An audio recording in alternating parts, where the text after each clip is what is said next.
Now to that story of a petition that is questioning the legal qualification of top city advocate Ahmednasir Abdullahi, and a Nairobi court is this morning set to start hearing a case in which the Directorate of Criminal Investigations is seeking documents to determine if the lawyer completed his pupillage. The case has been triggered by a petition that claims that the lawyer faked his completion certificate, and he is Duncan Haimba with the details.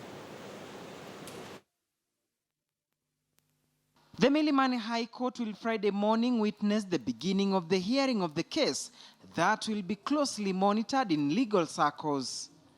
The question at hand is whether Senior Counsel Ahmednasir Abdullahi completed his pupillage, a critical requirement for one to be fully recognized as an advocate in Kenya.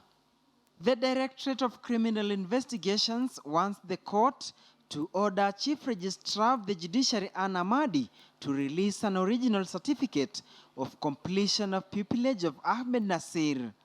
The DCI then wants the document subjected to a forensic examination to ascertain whether it was forged or not. This is the certificate at the center of the storm, and which controversial businessman Brian Yongo and his attorney Nelson Harvey claim that was forged by Senior Counsel Ahmednasir Abdullahi.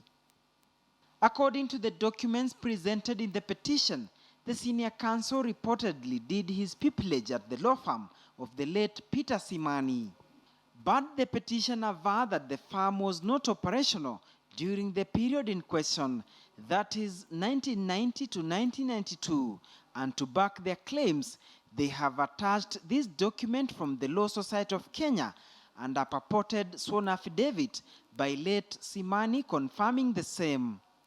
According to Yongo, Ahmednasir was not in Simani's office because he was in the United States of America studying for his master's. With that background information, Yongo was able to provide us more evidence, including an affidavit that was made by Simani himself on the 27th of January, 1993. Indicating for a fact that he didn't practice law, neither had he obtained a practice certificate for the period 1990 to 1992.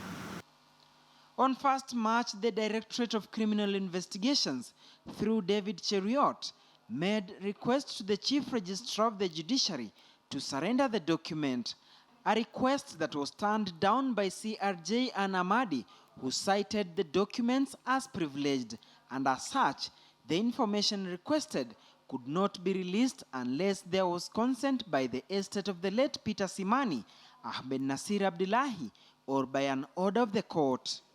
Circumstantial evidence confirmed for a fact that as a matter of law, Simani could not have been the pupil master of Mr. Ahmednasir Abdullahi. That is one. Number two, on the face of it, the signature appears to be forged. Senior Counsel Abdullahi told KTN News via text message that this was an old case that had already been dismissed by the courts.